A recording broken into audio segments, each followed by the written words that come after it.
Hello, hello, hello. Aurelia Davis, the educator's educator, coming to you a little late today. I've been busy, busy, busy, busy, busy, but I still found the time to come to you to talk a little bit this afternoon about something I started on yesterday, which is the subject of equity in the classroom. A big subject that's basically going throughout the states on how to approach equity. And we basically are knowing that basically to have equity in your classroom, that means treating each child not the same, but basically according to what they are and who they are and what they're worth, their worth. It shouldn't be any barriers. You should be able to recognize your Chinese students, your African American students, your Native American students, and be able to give them the power they need in order for them to be themselves, in order for them to be proud about who they are. That has a big, big, big approach to this. So, in my title, I gave the definition of equity on yesterday, but today and tomorrow, what I want to do is I did some research and I found out exactly how they want equity to be established in the classroom and how you can bring it into the classroom without necessarily making a subject, but at the same time being aware of the students that are sitting in front of you. I was very fortunate in having a classroom that had about 15 different cultures. And I would say at the same time, I really didn't treat any particular child any differently. They were all basically my babies, and I treated them basically all the same. But as it came about us dealing with different cultures and things like that, I did recognize the different cultures, and I gave excellence to that particular child that may have been Native American or Hispanic or African American. I made them feel the pride. The pride was there for every child to be ownership of who they were and to be proud of who they were. That's what I did over those years and whatever. And then the school system also was able to they throughout the year students were different cultures were recognized. Of course, we had Black History Month in February, but we recognized Hispanic Month, Women's Month, just did a little bit everything. So we're basically aware of the individuals that lived in America, the individuals that lived in our country, and how important everyone was in order to make up the country that we live in, which is the United States. So I'm going to just basically since it's so late, I'm going to just basically do about 4 powerful ways to promote equity in the classroom. And it was interesting because they were even saying how to prepare for this. And so I'm getting this from some research that I did, but I'm going to always do my spin on it, as to what I think it should be or what I think it is and what it means to me. It says they posed the question: every student in my classroom deserve an equal chance. Of course, that should be automatic. Every student in your classroom deserves an equal chance. That means it doesn't make a difference where they come from, who their parents are, where they live, what their economic status is. None of that should matter. Every child deserves an equal chance to learn in your classroom. And then it was responding to diversity in your classroom. You might be sitting with a classroom full of children that are African American heritage, but each child is still different.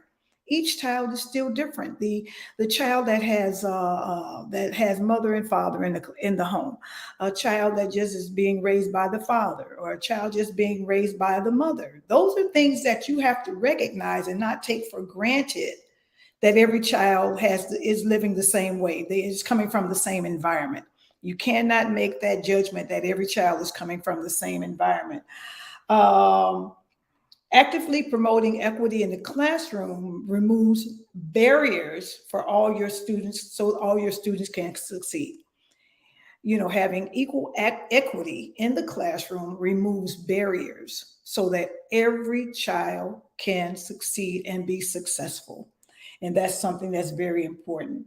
So it says, what does equity in the classroom mean? It means equity in the classroom means making sure every student has the resources and the support they need to be successful.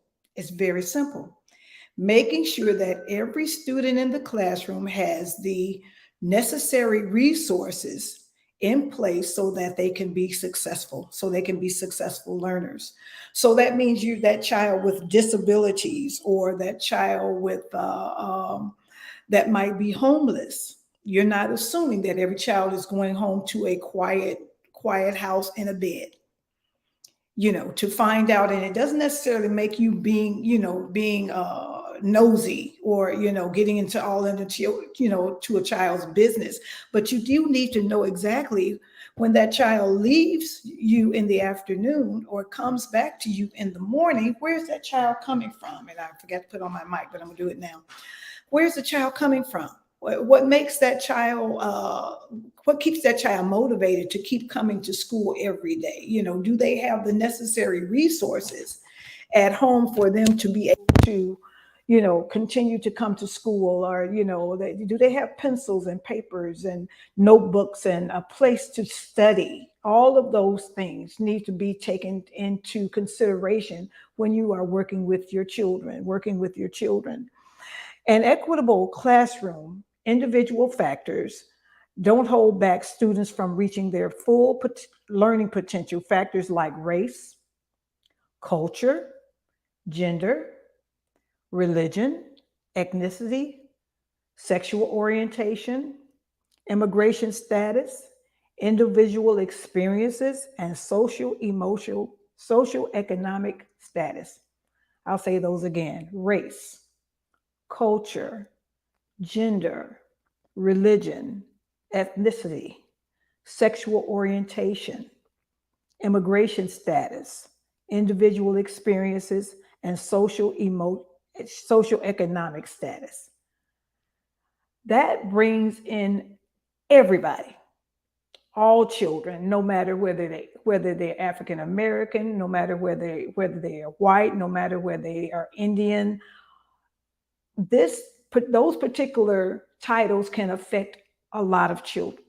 It does affect a lot of children. It basically tap into children that have different things going on in their lives, or their culture brings in different things.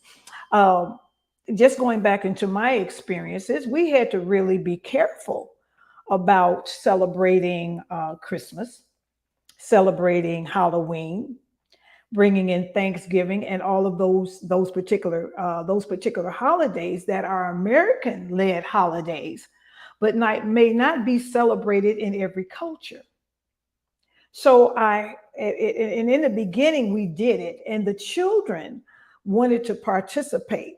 But what we soon found out, and what was basically brought up later on, is that we needed to tap into the parents to see if a child could participate in Halloween, if a child could participate with our Christmas activities.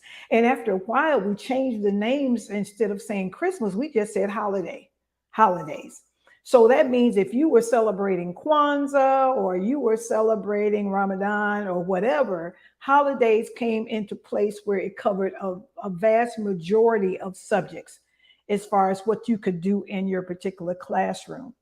And these things basically started taking place, I would say, in the late 90s, because what we wanted to do was give respect to the different races. We wanted to give respect to the different cultures.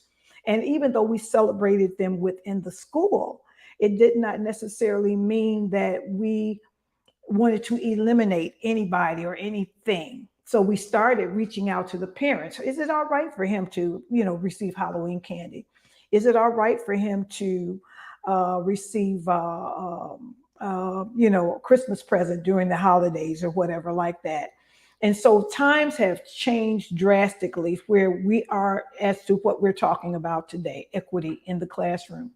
It even got to the point where, after a while, those children that had different religious beliefs would not stand, or did not have to stand during the Pledge of Allegiance or the singing of the national anthem.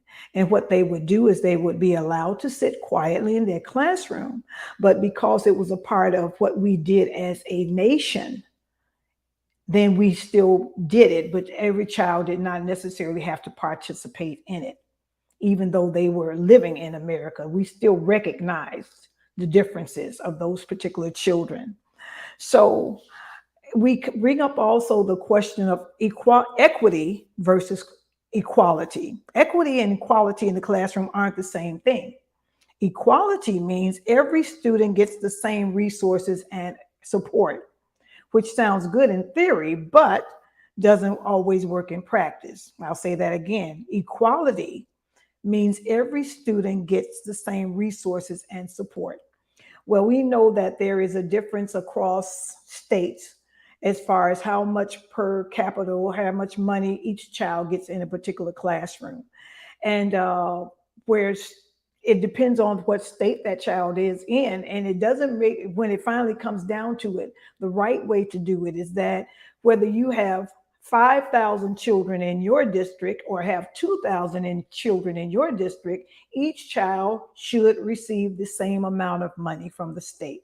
And that has been going on and trying to be rectified or corrected on a regular basis. In other words, the suburbs, now it does not necessarily mean that particular suburbs do not feed money into their particular schools. They can do that individually, but it's the same amount of money is coming from the state, so that every child, a child in Chicago, is getting the same amount of money as a child in the suburbs. And that's basically what it is as far as equality is concerned.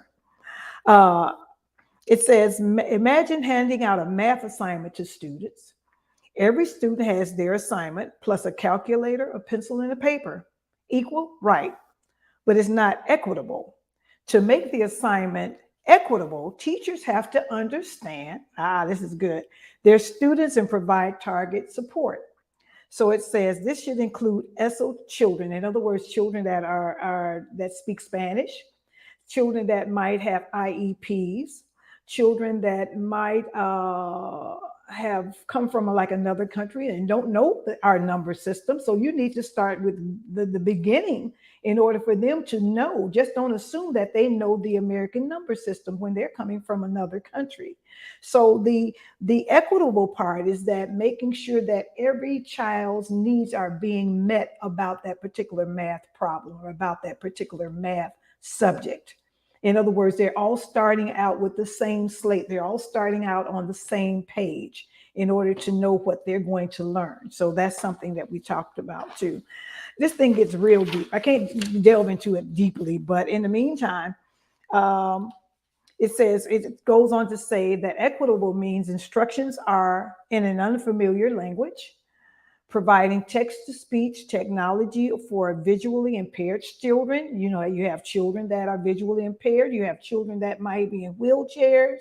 You have children that might be have fine motor skills, you know, that basically are not developed. So they may have to type something out instead of writing it out. So you have to meet those particular needs of each particular child in your classroom so that there is equity in your classroom. Children that have ADHD, you know, that may be on medication, that might have allergies. I mean, everything comes into play. You're treating those children individually and you are teaching them almost individually, even though you have about 30 something in there. It has to happen. It has to happen. And it doesn't go the gamut where it's so far out that you can't reach and meet the needs. But once you know what the needs are, you have a tendency of building up your lesson plans to meet the needs, to meet the equity in your classroom. And then we have a different thing, but I wanted to go into 4 parts of what you need to measure in order for you to know whether there is equity in your classroom. And I'm just going to cover 4 today. And then what I'll do is I'll cover 4 on tomorrow. So the first one, it says start with yourself. You have to evaluate yourself as to what you believe in, what you understand to be true about who you are. And some of the questions you might want to ask yourself, it's just not students bringing assumptions, experiences, biases, and backgrounds, but you might have assumptions, experiences, and biases in your background. Ask yourself, challenge your own beliefs. Who are you? Who are you as a teacher? Who are you? What do you believe? What do you understand? And then what assumptions have you made about the children that you teach? That's a real one. That's one that basically every teacher that goes into the field of education, you cannot make assumptions about the students that you have in front of you. You cannot make assumptions. You have children that are in an urban area, then you basically may assume that every child in your classroom is poor. And that's not necessarily true. That's not necessarily. You may assume that the children are coming from poor environments. You may assume that they're coming from two-parent households. You may assume that they're coming from single-parent households. You may assume that their parents never finished high school, and you just cannot assume that because there are educators that live in urban areas too. I was one of them. I was one of them. I lived where I taught. I lived where I taught. I lived and it made me closer to the children and understanding. Well, I grew up in the area too, but it made me closer to the children that I was working with. I understood, to be able to go out of the building and see some of my children going to the store was a very promising experience for me for the simple reason that I knew I was going to shop at that same store. And so I knew the environment that they were coming from. And so it says, examine your assumptions about immigration status. How do you feel about immigrants? Social economic status. How do you feel about people that live in poverty or so on and so forth, or may not have what you have? Holidays your children celebrate. We talked about that before. Where your students and your parents were born. Where most of your parents are they from born in the neighborhood, and then of course, a lot of African Americans have a South backgrounds. In other words, from states like Mississippi and places like that, and that most African American families may have had some slavery, have ancestors that were slaves. So you just don't assume that because they live in a poor area that they are poor. They are poor. And when you're aware of your own biases, influences, and cultural background, you're better equipped to thoughtfully engage with your children. And sometimes you just being able to sit down and tell me about yourself. Tell me who you live with. Tell me, there are so many blended families now. There are so many blended families where there's the parents and there's cousins, and then there's aunts and uncles and grandparents all living in the same building or the same apartment, and sometimes in the same building. I lived in a building where my father's cousins lived upstairs. So we didn't live in a single family house. We lived in a two flat because that was what was basically in that particular neighborhood, a two flat, a two flat. You don't always assume that every child has a bedroom. Every child has a bedroom. Some children are sleeping on let out couches. Okay. You don't assume that all children sit at the table and eat together. You don't assume that there was something interesting back in the 80s or 90s and whatever when we was talking about latchkey children. Do you know what a latchkey child is? A latchkey child is a child that has a key to his own apartment. And basically what he does, he comes in and he lets himself into that particular house. And if there's an older child in place, then that older child makes the dinner or puts food together for the younger children because the parents are out working. That was something that was going on for a period of time. I don't know exactly how much of that is going on now, but at one time we had to recognize latchkey children. Latchkey children. And even going back into some history, that's why they started giving children lunch within the buildings. At one time, everybody went home for school, went home for lunch. And then after a while, finding that children were not getting the proper nutrition they could because it wasn't there, they started feeding children within the school building themselves, in the school buildings. So that was the first one. Examine yourself. Number two, model equity for your students. Whether you scaffold your lessons, that means build or reinforce classroom rules, modeling is a tried and true method of learning. Modeling equity in the classroom can help students see and understand appropriate words and actions to use. The biggest thing about that has been flying across in schools and children and affecting children with a lot of harm is bullying. Bullying. I believe that if I was still teaching today, I would probably do a 2 or 3 week lesson, or lessons on bullying themselves, and bullying, of course, is that children uh, taking an advantage of another child that may not have what they have, or either children that are very, very aggressive in who they are and basically putting that aggressiveness on other children that may not be as strong as they are. And if I was teaching today, I would definitely go into that with a hardcore. I mean, very hard, very hard.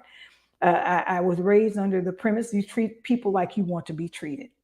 And that's something I would push on a daily basis. You treat people the way you want to be treated. And it does not mean that bullying was not going on long before technology was discovered. Bullying has always been in place, but it's more prevalent now because of technology. Children are going through their phones and texting and online and those types of things. And it creates a very, very, very dangerous platform for children to be bullied nowadays. It has been some drastic problems that have come from bullying. And so that's something that, you want to protect also as far as equity is in your classroom. A child comes in and may not have on the same gym shoes or may not have on the same shirt that costs as much money as the other child, and they start to bully this particular child because they don't look like they do. Their hair may be different, their color may be different. Those things you have to nail it immediately. You have to nail it immediately because it can definitely get out of hand very quickly. It can definitely get out of hand very quickly. And of course, good behavior management in your building, in your classroom, basically allowing those children be able to tell you about things that are happening to them. My children never did. I had so many tattletales in my room. Everybody was always telling me something. And usually what I would do is I would address it at that particular time. I would not okay, he'll be all right. No, I addressed it right then and there. I would bring both children up to my desk at the time. I would let them talk it through. I would let them know exactly what was not going to happen. And usually, if one of the rules where we will respect each other at all times, I would make them realize exactly what that rule was. And then what would happen if it would continue? If it did continue, I would definitely bring the parents in, both sets of parents, so that they could work together. And basically, this is what your child is doing, and this is what needs to stop. So behavior management and classroom management helps to avoid a lot of those things. A lot of those things, if you have a very good classroom management plan in place, and if you have a good behavior management plan in place, it helps to eliminate a lot of those things. So if first one was, recognizing your own self, and how do you feel about different things? How do you feel about some of the things that are going on in the world today? Go back to Black Lives Matter and the pandemic and so on and so forth. Model equity for your students. That's something that should be going on a regular basis. Number three. Oh, another thing about modeling to your students: hold your students to high expectations.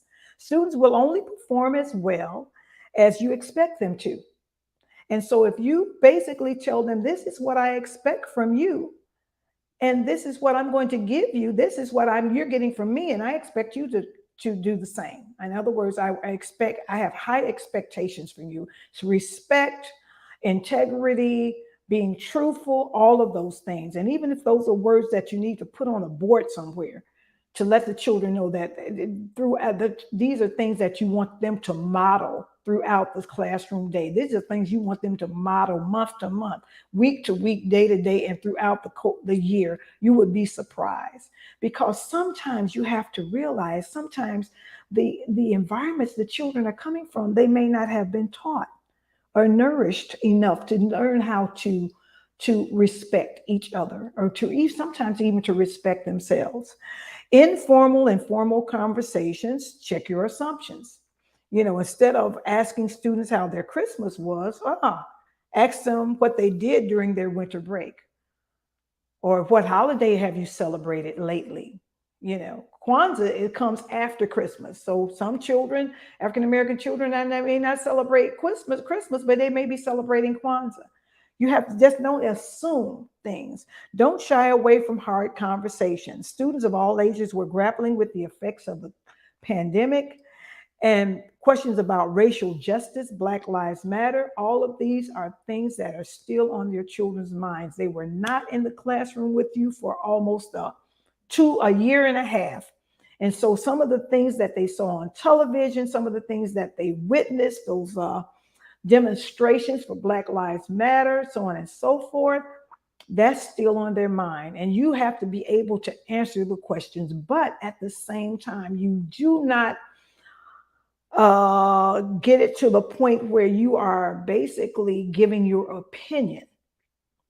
That's something we're not allowed to do. You talk about and have them express, but to give your own opinion about it. You would end a sentence like, well, I feel certain ways about this, and I know that you feel certain ways, and the way I feel and the way you feel may be different, but it does not mean we don't respect each other's feelings. You see how I just got away from that? I basically did not delve into it hard, but I basically talked about what my assumptions are and how I feel about something, maybe something totally different than you as a child feel about something. And I respect your feelings about it, and you respect my feelings. Well, Miss Davis, how do you feel? I said, well, some of it you may not be able to understand, but that's okay, because as long as you have strong feelings about it, I'm going to respect you, and I would like for you to respect me. And sometimes that's enough. And then, of course, as they get into older grades and whatever, you talk about political science and different things like that, where they may come up, and those teachers basically have been trained on how to address those particular issues and so forth. So it says open space in your classroom to have difficult conversations, honesty, and empathy. You have to be sympathetic about anybody and everybody's thoughts about everything, because you are a guide in that classroom. You are not a judge. You're not judging. You are guiding and nurturing students. And people have come to me, well, they should have been nurtured. No. The nurturing a child is an ongoing process. It don't just start and stop. They're with you 6 hours a day. So the nurturing continues once they have left their homes in the morning, and hopefully it continues once they have gotten back to home the next day. But you continue with the next day. So it says be flexible about online learning. And of course, they're talking about remote and hybrid learning have dramatically highlighted existing inequities among students when it comes to internet food, access, security. It's just a gamut of everything out there. And you really have to be able to, well, I would say this, that as an educator, I would stay online also to see exactly some of the things that kids are looking at. So that if they did bring questions to me, I would be able to help them with a lot of those things, And then number 4, this is very important. It says, address inappropriate remarks. 4, address inappropriate remarks. It says every student comes to the classroom with their own set of biases, assumptions, and prejudices. And sometimes they voice them in ways that are inappropriate, leaning on stereotypes and false information. Wow. That's a mouthful, but it's so real. It is so real. And it looked like that has just basically raised this ugly head up again, because at one time it looked like we squashed it, but now it's coming back up again, unfortunately. And we need to know, as educators, we need to know how to deal with that. Open dialogue is important in an equitable classroom. But part of building equity and shutting down insensitive remarks so every student feels comfortable bringing their whole selves to the class. In other words, I'm coming in and my hair, the latest thing that we have been getting into with schools is how African Americans are wearing their hair. Well, the African American culture or African Americans are going back to natural hair. In other words, instead of going through the process of straightening our hair is natural. In fact, I have natural under this, and basically that's part of our heritage. That's part of our culture, and we are embracing that more now than we ever did. Back in the day, we in the 60s and 70s, we wore naturals. We wore naturals. We was the Black Power movement. We were talking black, black and I'm proud and so forth. We did that type of thing. And now it has evolved all over again, where we are going back into even more as to what our culture brings to us as individuals. And it is breathtaking, and it is very healthy for African American children to feel good about who they are, about the color of our skin, and how we feel about where we came from, and how we feel about who we are, and embracing our ethnic, being the who we are, and embracing being African Americans. you know and so it says how you would tap into it. It says when a student uses language that doesn't follow classroom guidelines, and that's you putting that list of things that you do not want your children to do. Follow these steps. It says pause, stop the lesson immediately to focus on the problem. That's something I've always done. If you let it sit, any discussion loses its impact. So that means immediately tap into what was said. And if it includes the whole class, then you can do that. But a lot of times I like having a one-on-one conversation with each individual child and then bringing them together to discuss what was done, and how did it make you feel when he said this to you? I didn't feel good about it. How did you feel just saying that? And why did you say it? And so the child that is issuing the problem may eventually, be having an issues on himself. Somebody may have attacked him or bullied him before he bullied somebody else. You have to think about all of those things. Address, bring attention to the remark without shaming the student. That's exactly what I talked about. Explain why it doesn't promote equity, and identify why the statement is harmful. And like I said before, how do you feel about that? You know, and let me ask, and then sometimes I put it back. I say, how would your mom feel about you saying something like that? That works very well with the younger children. That works very well because you're almost saying, I need to bring your mom over here to talk about this. Or how do your mother feel? How would your mother feel about you saying that? So on and so forth. And so you bring it back to the ownership as to who said it and why they said it. That's why it's sometimes good to talk to each child individually and then bring them together. Discuss with the student one-on-one, that's what I said, to help them understand why the comment they made was not appropriate. And then follow up. If this is a repetitive behavior, follow up with your school administrator or guidance counselor to determine the next best steps. And they're saying take it to the school level before you take it to the parent level. Back in the day, we took it straight to the parent, and then we let the administrators know what was going on. But I can understand now that they're wanting the administrators to know what the problem and the issue is first, so that they can give you the backup you need in order once you decide to talk to the parents. So once the administrators and your immediate directors or dean of students or whatever know what's going on, then if it can be solved within that small school community, then you can take it to the next level and take it to the parents. But sometimes going to the parents first could be a bad situation because the parents come back with a vengeance and said they said this about my child. So try to solve it within the classroom first, and then if it cannot be solved within the classroom, take it to the administrators in the building, the small school community, and then as a group go to that particular parent to let them know that that you are a standing unit to try to fix the problem, and never stop loving the child. I can't say that because sometimes children act like this because they are dealing with some issues themselves. They just don't want to be mean. Sometimes this is their best way, the way they know how to get attention. And that's what they end up doing. That's a mouthful. That's a mouthful. But I'll come to you tomorrow with four more powerful ways to bring equity into your classroom.